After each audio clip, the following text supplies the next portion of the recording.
Matapos ang muling pagkabuhay. Kitang-kita ko kung paano nalugi ang kumpanya ng aking asawa at tinalikuran ko ang pagkakataong maging manugang sa isang mayamang pamilya. Noong nakaraang buhay, bago ako mamatay, biglang gustong ilipat ng aking asawa ang abo ng kanyang dating pinakamamahal sa libingan ng aming mga ninuno para palitan ang pwestong para sa akin. Labis akong nagalit, ngunit nagmatigas pa rin ang aking asawa. Para tuluyan na akong sumuko, inamin niya na nakagawa na siya ng testamento. Kapag namatay siya, papaalisin ako ng walang anumang dala. Sinabi pa niya sa akin na ang anak naming pinalaki ng ilang dekada ay anak pala ni Jailing Chuan. Sa sobrang galit, napasuka ako ng dugo at namatay sa harap mismo ng aking asawa. Nang imulat ko ang aking mga mata, bumalik ako sa araw na pipili ng mapapangasawa ang pamilya Liu. Si Liu Fu ay nakatayo sa itaas ng bulwagan, ang kanyang ekspresyon ay seryoso. Ruyan, hindi ka na bata. Oras na para magdesisyon ka. Sabihin mo, sino ang gusto mong mapangasawa? Ang ina ni Liu ay ngumiti ng may kabaitan. Sa tingin ko, si Tianqing ang pipiliin ng anak ko. Mula pagkabata, gusto na niyang laging kasama si Tianqing. Sa itsura man o talento, mas nakahihigit ako kay Jailing Chuan. Alam ng buong pamilya Liu na ako na ang nakatakdang manugang. Ngunit sa buhay na ito, malamig akong tiningnan ni Liu Ruyan. Sa kanyang mga mata ay may malalim na pagkasuklam at galit. Agad kong naunawaan, muli rin siyang nabuhay. Yamang si Jailing Chuan ang nasa puso mo, pagbibigyan ko kayo. Tumayo ako at sinabi, Tiyo, Tia, kinikilala ko na kulang ako sa kaalaman at pangit ang aking itsura. Hindi ako karapat-dapat kay Ruyan. Kaya, umaatras na ako. Halatang nagulat si Liu Ruyan, may bahid ng pagtataka sa kanyang mga mata, ngunit agad ding bumalik sa pagiging malamig. Wala siyang sinabi, tumalikod at nagmamadaling umalis sa bulwagan. Alam na alam ko kung saan siya pupunta. Sa mga oras na ito, hindi pa na-aksidente si Jailing Chuan. May oras pa para sa lahat. Nakatayo ako roon, may bahagyang ngiti sa aking mga labi. Ang ilang dekada naming pagsasama bilang mag-asawa sa nakaraang buhay ay isa lang palang ilusyon. Tianqing, ano ang sinabi mo? Ang boses ni Liu Fu ay nagmula sa itaas.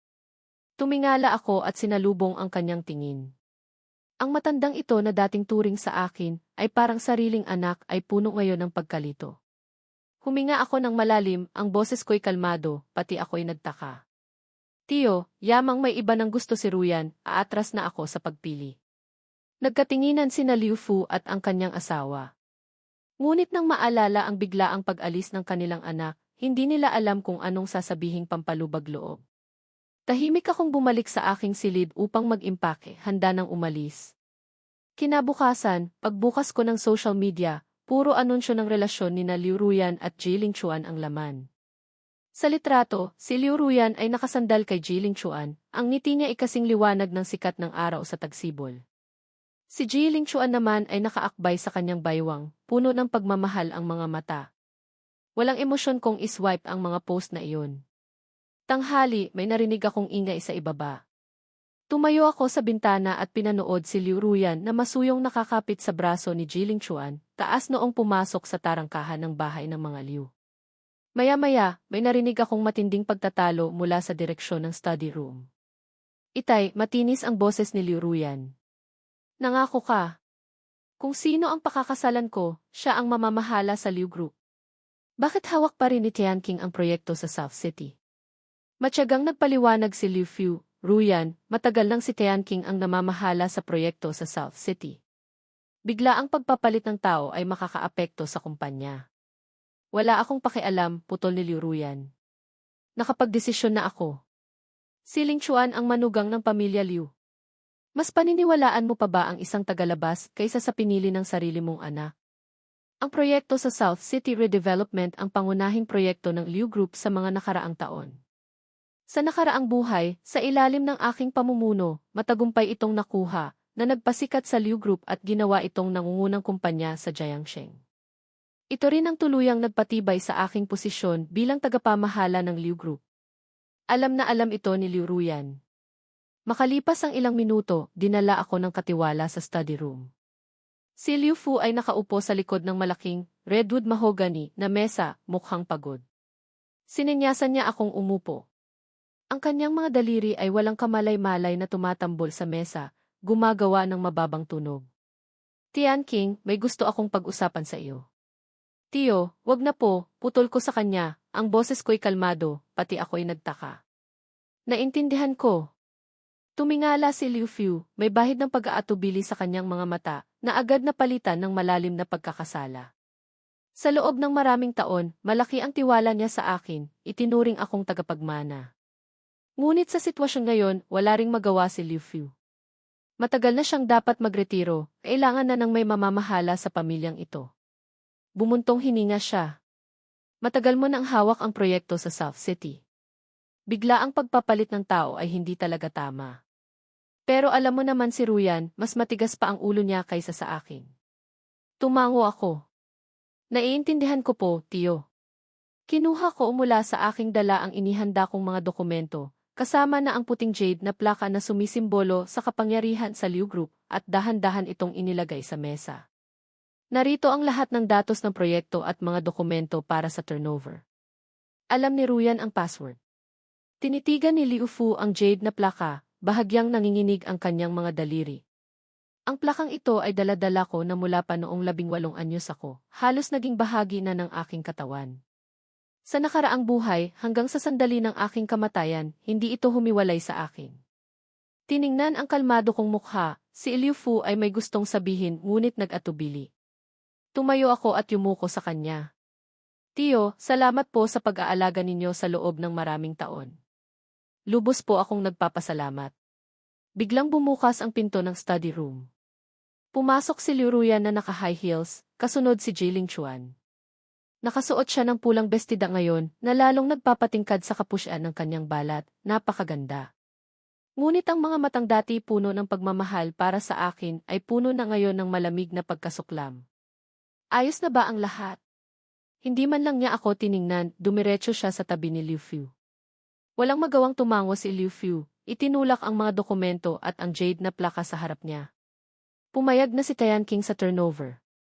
Hindi pa nagsasalita si Liu Ruyan, ang katabi niyang si Jiling Chuan ay sabik nang kinuha ang jade na plaka, hindi maitago ang tuwa at pagmamayabang.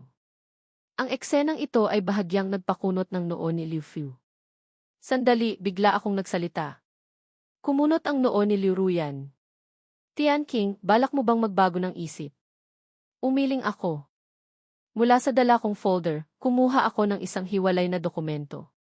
Ito ang pinakasensitibong impormasyon ng proyekto sa South City, kasama na ang mga pribadong kasunduan sa mga departamento ng gobyerno at mga espesyal na tuntunin sa ilang mahahalagang supplier.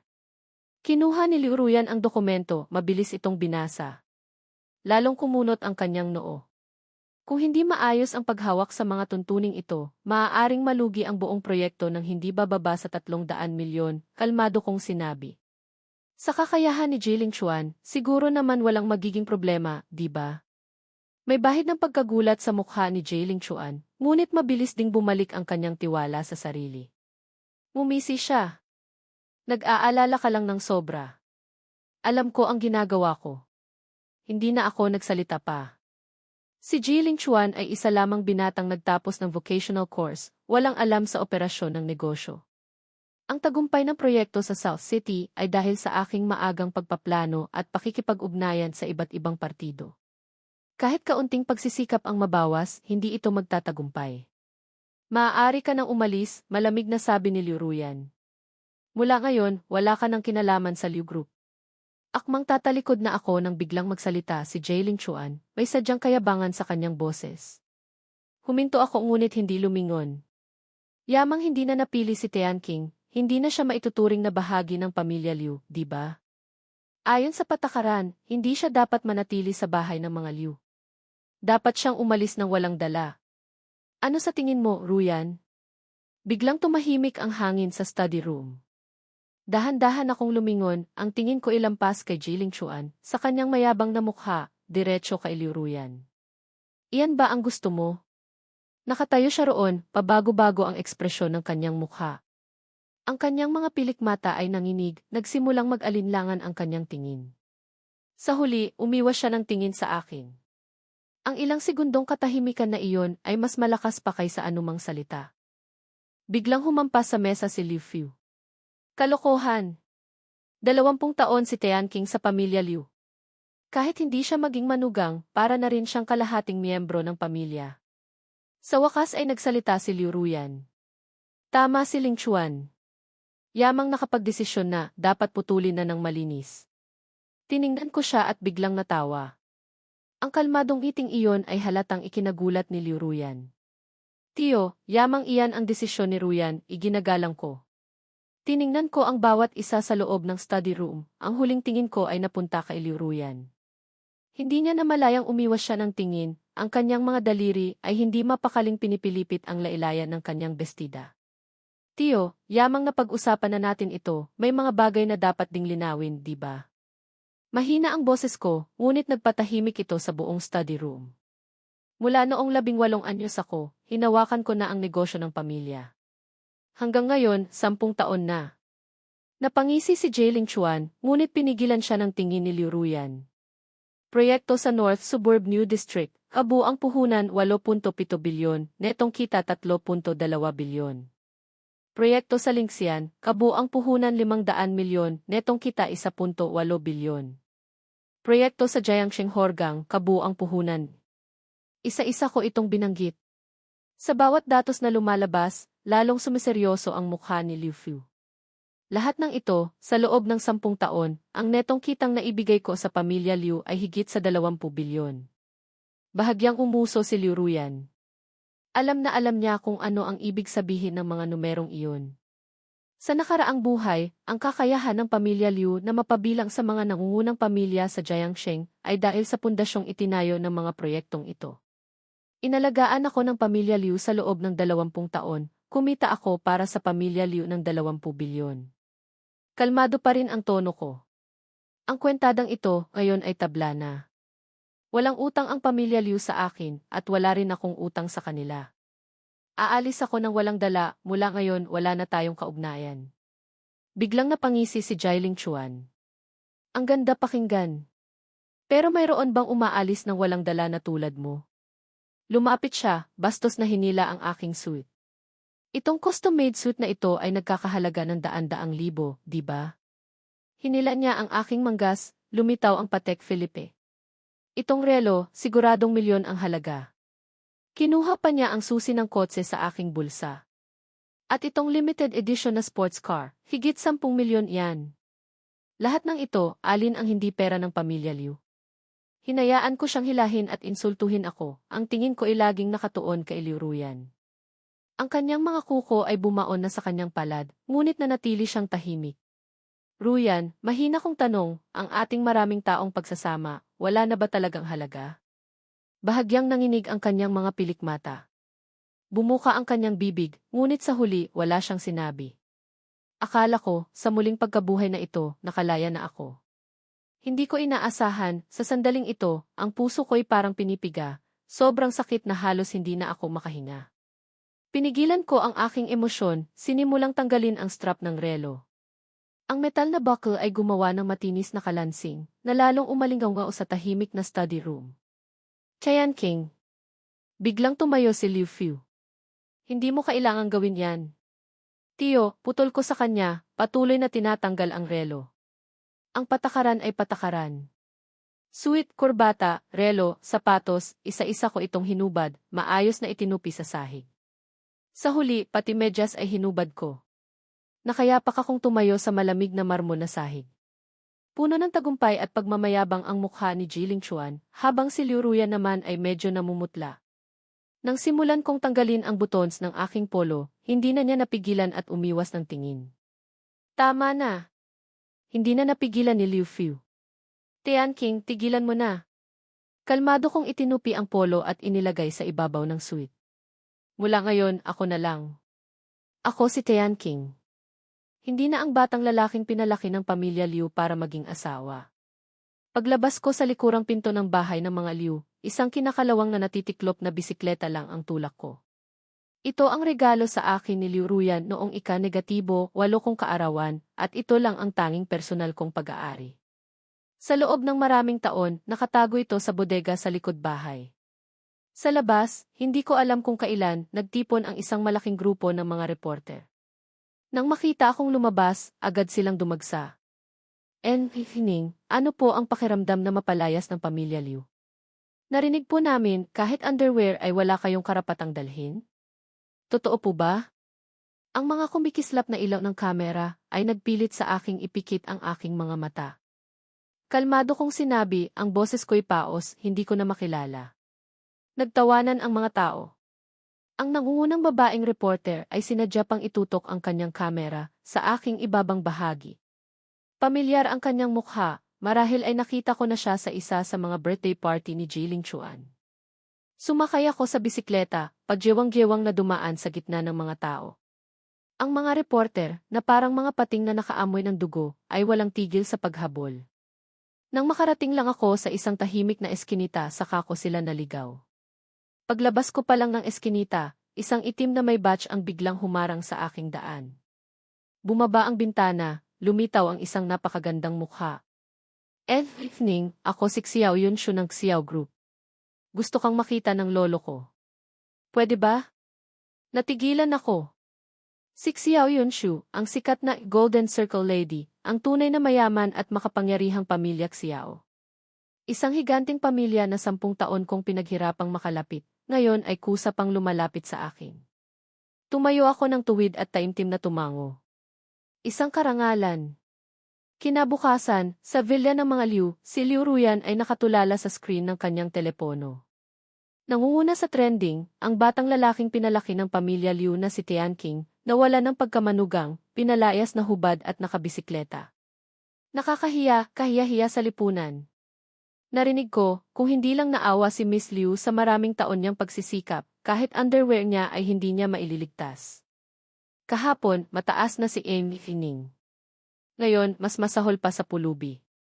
Nakakaawa talaga. Ano ang kakaiba riyan? Ganyan din ang mga asong inaalagaan ng mayayaman. Hindi niya namalayang pinindot ang video. Ang hubad na likod na iyon na nakabisikleta ay nagpakilabot sa kanya. Nang dumaan ang kamera sa kinakalawang na bisikleta, biglang nanigas ang kanyang mga daliri. Ruyan, ano ang tinitingnan mo? Inakbayan siya ni Jiling Chuan mula sa likod. Nang mapunta ang tingin niya sa telepono, agad siyang natawa. Ha, ang galing. Hindi na sayang ang pagtawag ko sa 12 ng media para hintayin siya. Nagulat si Liu Ruyan. Ikaw pala ang nag-ayos ng mga reporter. Siyempre. Mayabang siyang hinalikan ni Jiling Chuan. Ngayon, alam na ng buong Jiangsheng kung anong klaseng tao si Tianqing. Siguradong wala nang mangangahas na kwestiyonin ang desisyon mo. Pilit na ngumiti si Liu Ruyan, ngunit may kung anong inis siyang nararamdaman. Palaging pumapasok sa isip niya ang sira-sirang bisikleta. Pagkaraan ng ilang segundo, bigla siyang nagtanong, Ling Chuan, marunong ka na bang magbisikleta ngayon? Napangisi si Jiling Chuan. May 4 na gulong na sasakyan namang pwedeng imaneho, bakit pa ako magbibisikleta na madaling matumba? Hindi naman ako tanga tulad ni Tianqing. Hindi mo ba naaalala, mula pagkabata, takot na takot ako sa sakit? Nang marinig ang kanyang sagot, may kung anong kumirot sa puso ni Liu Ruyan. Muli niyang binuksan ang video, maingat na tiningnan ang katawan ni Tianqing.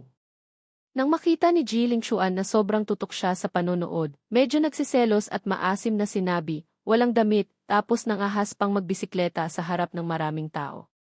Walang hiya talaga. Buti na lang pinalayas na, kung hindi, kahihiyan ng pamilya Liu ang dala niya. Hindi pinansin ni Liu Ruyan. Dahil hindi niya nakita ang gusto niyang makita. Nag-alinlangan siya saglit, pagkatapos ay iniwan si Jiling Chuan, tumakbo paakyat sa ikalawang palapag, sa walang lamang silid ni Tianqing. Nahanap niya ang kahon ng mga gamit, hinalughog ang mga litrato nila noong bata pa sila. Ngunit sa makapal na album, walang litrato ni Tianqing. Isa lang. Iyon ay kuha 15 taon na ang nakalipas, noong naliligo sila sa tabing dagat ng Jiangsheng. Sa litrato, hawak niya ang kamay ni Jiling Chuan habang nakatayo sa buhanginan, masayang-masaya ang ngiti. Si Tianqing lang ang tahimik na nakatayo sa malayo, hawak pa ang kanyang salbabida, parang isang hamak na katulong, hindi bagay sa buong litrato. Ngunit malinaw na makikita ang benda sa kanyang balikat. Nanigas si Liu Ruyan. Biglang bumuhos ang mga alaala na parang baha.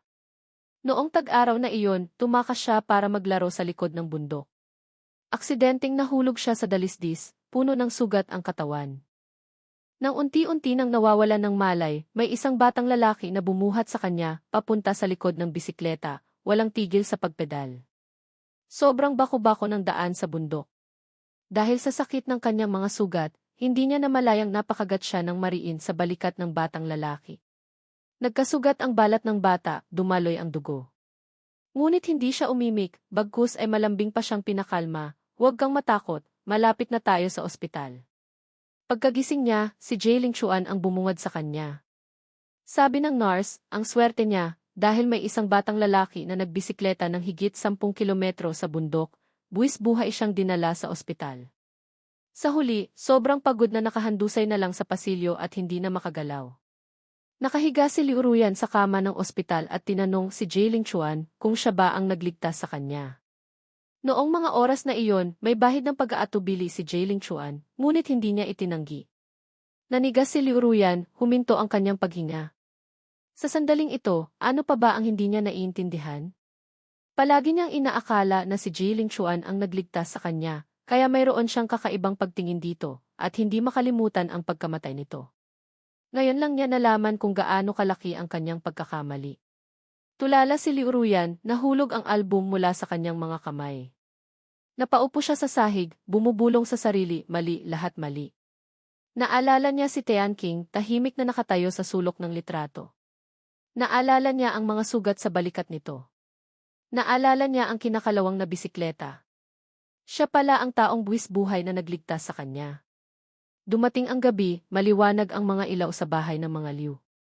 Dumating ang mga kamag-anak, puno ng ngiti ang mga mukha, puro papuri kay Jailing Chuan ang mga bibig. Si Jailing Chuan ay masayang-masaya, parang siya na ang tunay na amo ng bahay, tinatanggap ang pagbati ng lahat. Ang nakaakbay sa kanyang si Liu Ruyan ay medyo pilit ang ngiti. Nang makaupo na ang lahat, may isang bakanting upuan. Iyon ang pwesto ni Tian King na hindi nagbago sa loob ng maraming taon.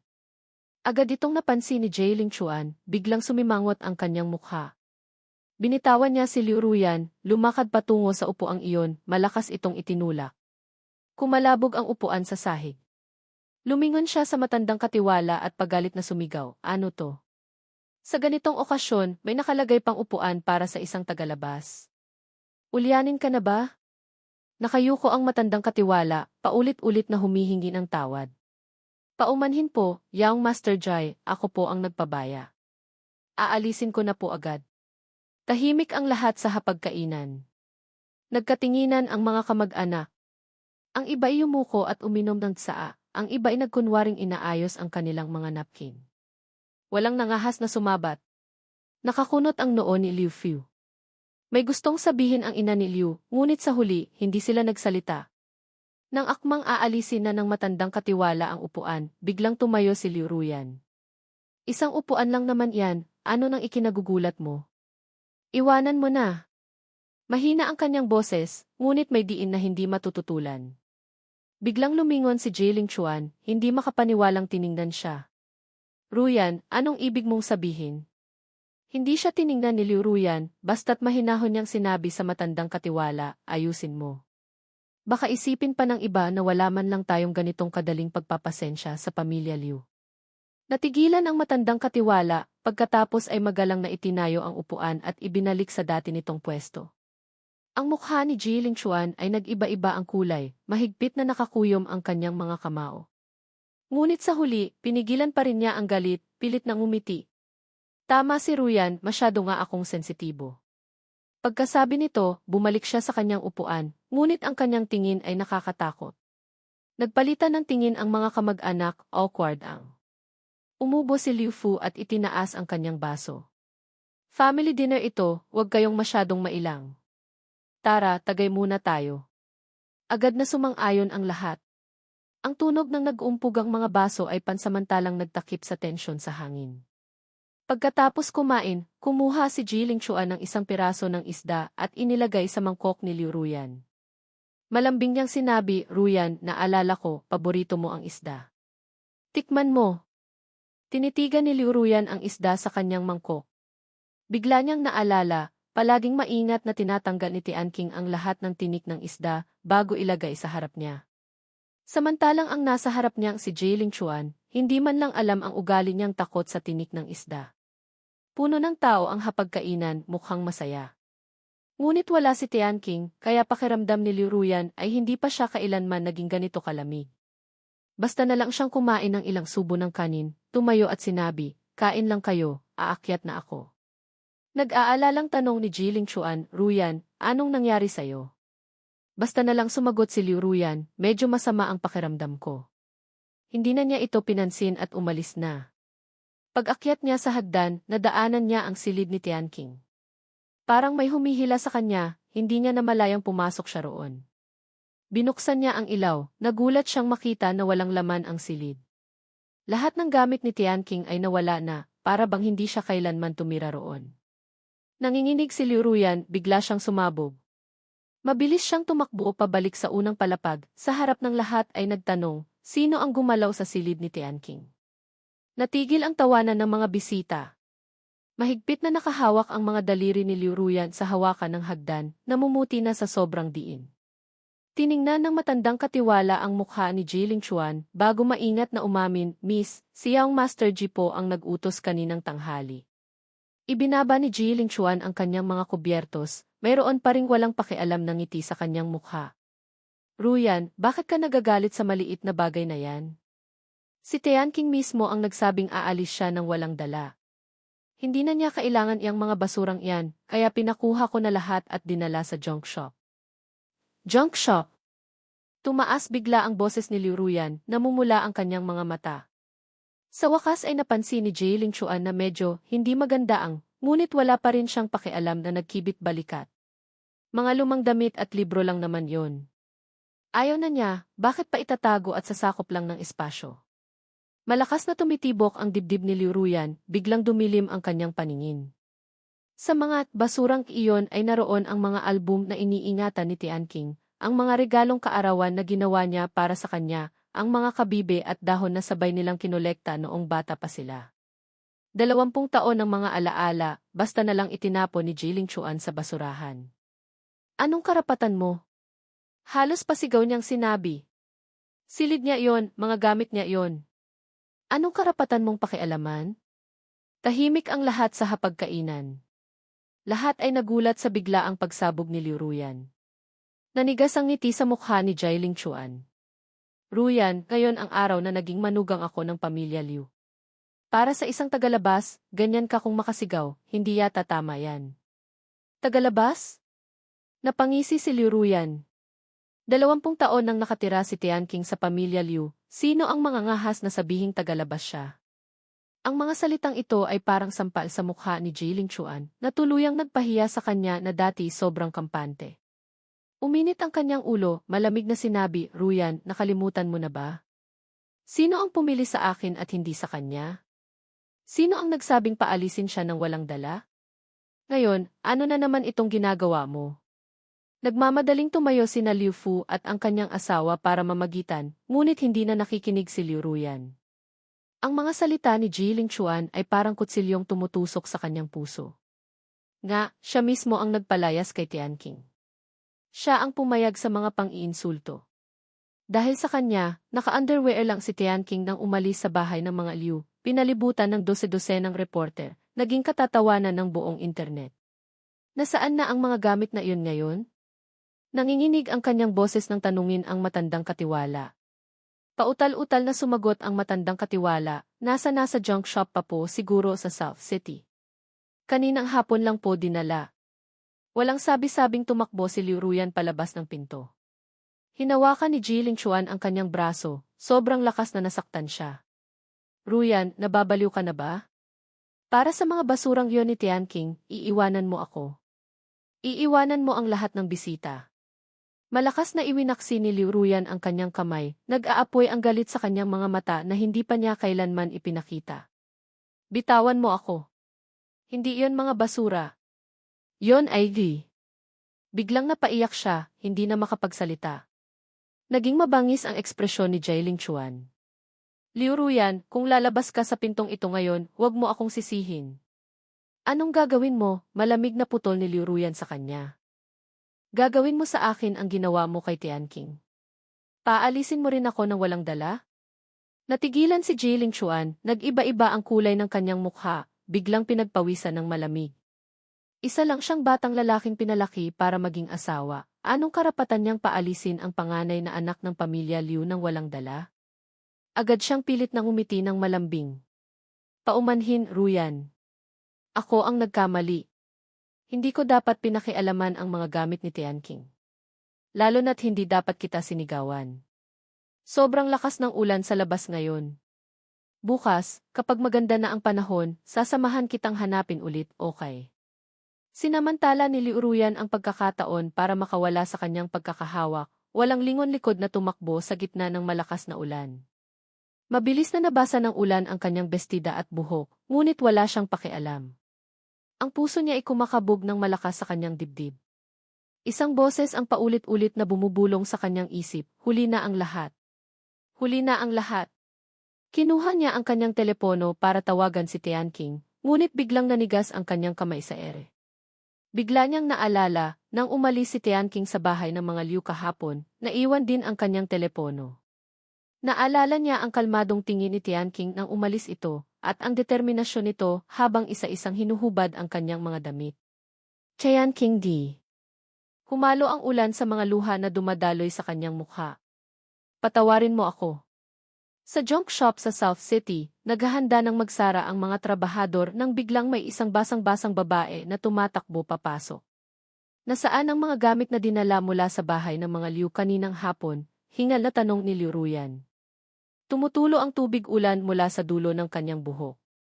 Nagkatinginan ang mga trabahador, pagkatapos ay itinuro ang ilang basang-basang malalaking karton sa sulok. Sumugod si Liu Ruyan, nagmamadaling binuksan ang mga kahon. Ang mga damit, libro at album ni Tianqing ay basang-basa na ng ulan. Kumalat na ang tinta, nagdikit-dikit na ang mga litrato. Nanginginig niyang kinuha ang isang basang diary, maingat itong binuklat. Ang maayos na sulat kamay ni Tianqing ay malabo na, ngunit mababasa pa rin ang nilalaman. Umiyak na naman si Ruyan ngayon dahil nakalimutan ni Jiling Chuan ang birthday niya. Gumawa ako ng paborito niyang cake, pero hindi niya tinikman kahit isang kagat. Nilagnat si Ruyan 39 degrees. Nagbantay ako buong gabi. Kinaumagahan, bumalik na sa normal ang temperatura niya. Tanghali na dumating si Jiling Chuan. Kahit isang baokwet lang ng bulaklak ang dala niya, ang saya-saya ni Ruyan. Bawat pahina ay tungkol sa kanya, bawat linya ay puno ng tahimik na pagmamahal ni Tianqing. Nanlabo ang paningin ni Liu Ruyan. Mahigpit niyang niyakap ang diary, na para bang sa ganitong paraan ay may maililigtas pa siya. Isang trabahador ang maingat na nagpaalala, Miss, magsasara na po kami. Parang walang narinig si Liu Ruyan, patuloy sa paghahanap sa mga kahon. Bigla, may nahawakan siyang matigas na bagay. Isa itong handmade na music box. Kahit nabasa na ng ulan, makikita pa rin ang pagiging pino ng pagkakagawa. Naalala niya ang music box na ito. Noong 16 na anyo siya, basta na lang niyang nasabi na gusto niya ng music box na may snow, yung hindi nabibili sa tindahan. Isang buwan pagkatapos, sa kanyang birthday party, ibinigay ito sa kanya ni Tianqing. Sa loob, may isang maliit na mananayaw na umiikot sa gitna ng nahuhulog na snow. Noong mga oras na iyon, sinulyapan lang niya ito, hindi man lang napansin ang napakaraming sugat sa kamay nito. Walang pakialam siyang sinabi, ilagay mo na lang dyan, pagkatapos ay masayang binuksan ang regalo ni Jiling Chuan. Mahigpit na hinawakan ni Liu Ruyan ang music box, biglang humagulgol ng malakas. Hinuhugasan ng ulan ang kanyang mukha, ngunit hindi nito mahugasan ang matinding pagsisisi. Kinuha niya ang kanyang telepono at tinawagan si Liu Fu, nanginginig ang boses. Itay, tulungan mo akong hanapin si Tianqing. Nakikiusap ako sa'yo. Kinabukasan pagkatapos ng pagkikita namin ni Lolo Xiao, sumama ako sa kanila sa Beijing. Sa harap ng nagtataasang mga gusali, nakangiti si Lolo Xiao. Tianqing, mula ngayon, ikaw na ang chief consultant ng Xiao Group. Para mapadali ang iyong trabaho at para walang tututol, gagawin kong assistant mo si Yunshu. Kung may kailangan ka, sabihin mo lang sa kanya. Naniniwala ako sa talento mo. Huwag kang mag-atubili, ipakita mo ang iyong galing. Tungkol naman sa pamilya Liu, huwag kang mag-alala. Ako na ang bahala. Lumingon ako kay Xiao Yunshu at tahimik na tumango. Mabilis lumipas ang panahon, 3 taon na ang nakalipas. Sa celebration party ng Xiao Group para sa kanilang overseas listing, ang maniningning na mga chandelier ay nagmistulang araw sa buong bulwagan ng piging. Nakatayo ako sa harap ng floor-to-ceiling window, pinagmamasdan ang napakagandang tanawin ng New York sa gabi.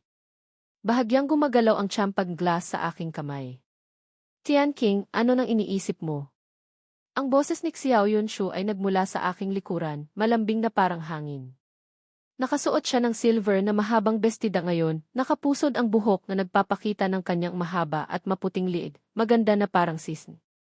Wala naman, parang hindi lang kapanipaniwala, lumingon ako at nakipagtagay sa kanya. Hindi ko inaasahan, sa loob lang ng 3 taon, nakarating na ang Xiao Group sa ganito. Bahagya siyang humiti, may paghanga sa kanyang mga mata. Dahil yan sa'yo, James Consultant Ning. Umiling ako. Pangunahin dahil sa yaman ng pamilya Xiao at sa iyong katapangan. Ako'y nagdagdag lang ng ganda. Palagi kang napakapakumbaba. Bigla siyang lumapit, tumingala at diretsong tumingin sa aking mga mata. Pero ngayon, ayokong marinig ang mga formal na salitang iyan. Bahagyang bumilis ang tibok ng aking puso. Masyadong matindi ang kanyang tingin, hindi ko maiwasan. Tian King, mahina niyang tinawag ang pangalan ko, matatag ang tono. Simula pa lang ang overseas listing. Ang mga susunod na hakbang, gusto kong kasama ka. Pero hindi bilang business partner. Yunshu, putol ko sa kanya, medyo mapait ang boses ko.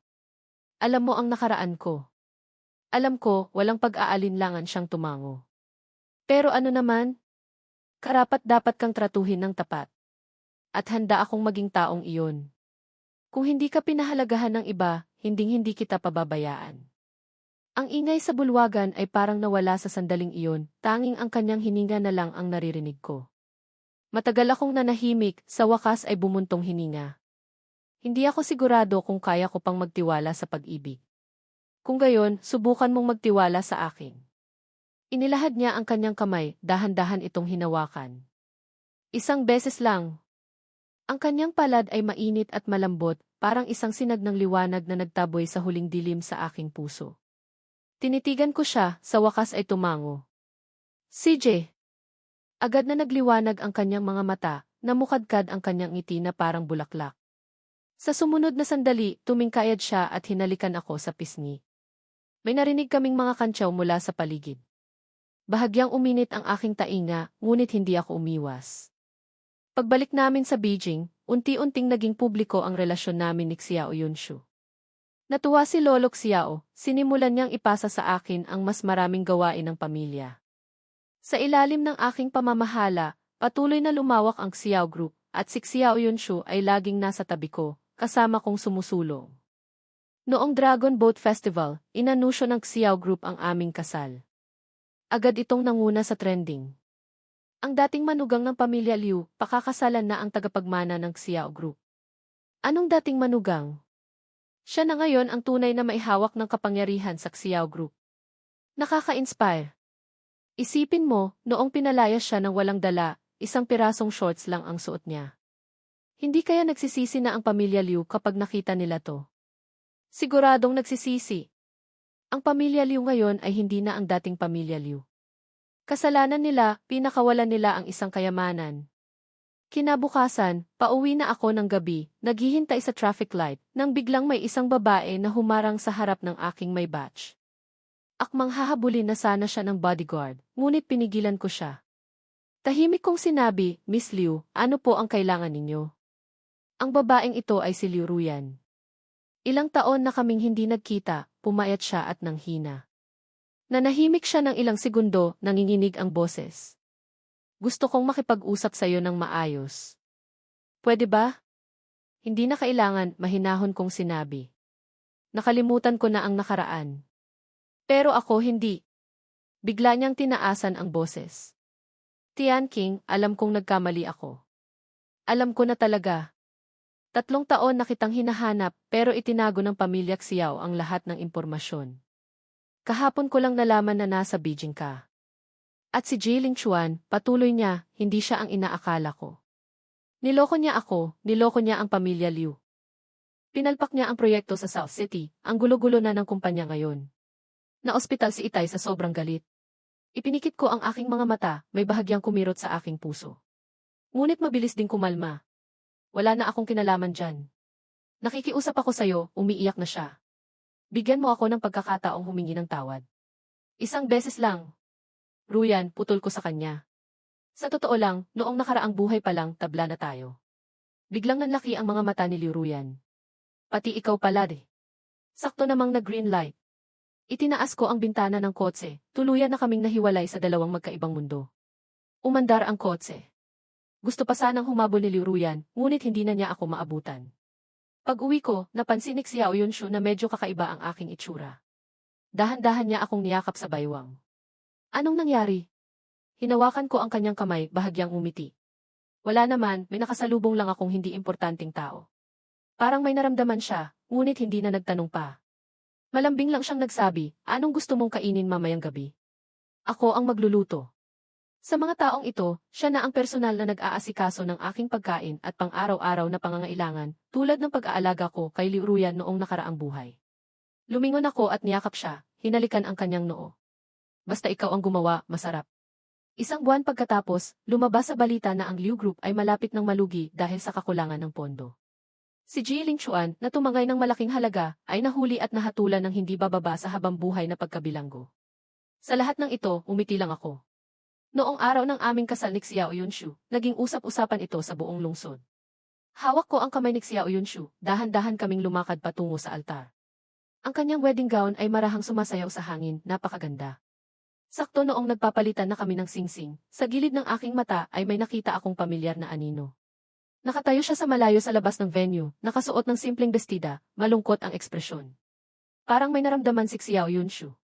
Bahagya siyang lumingon, sinundan ang aking tingin. Pagkatapos, may ngiti sa kanyang mga labi, mahina siyang nagtanong, Tian King, nagsisisi ka ba na umatras ka sa pagpili ng manugang ng pamilya Liu noon? Hindi ako sumagot. Sa halip, yumuko ako at hinalikan ang kanyang mga labi. Ang halik na iyon ay malambing at matatag, na parang ipinapahayag sa buong mundo ang aking pinili. Umalingaw ang malakas na palakpakan mula sa ibaba, kasama ang hindi mabilang na pagbati. Nang muli akong tumingin, ang pamilyar na anino ay tumalikod na at umalis, ang kanyang likod ay payat at malungkot, unti-unting nawala sa gitna ng mga tao.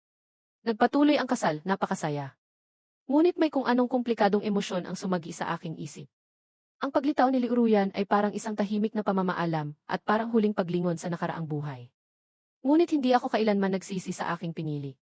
Mahigpit na hinawakan ni Xiao Yunshu ang aking kamay, ang kanyang mga daliri ay mainit at matatag. Tiningnan ko siya, ang kanyang mga mata ay malinaw at determinado. Huminga ako ng malalim, itinapon ang lahat ng alalahanin. Umiti ako sa kanya ng may kaluwagan. Mahaba pa ang tatahakin natin. Sabay nating lakbayin, okay? May luha sa gilid ng mata ni Xiao Yunshu, dahan-dahan siyang tumango. Okay.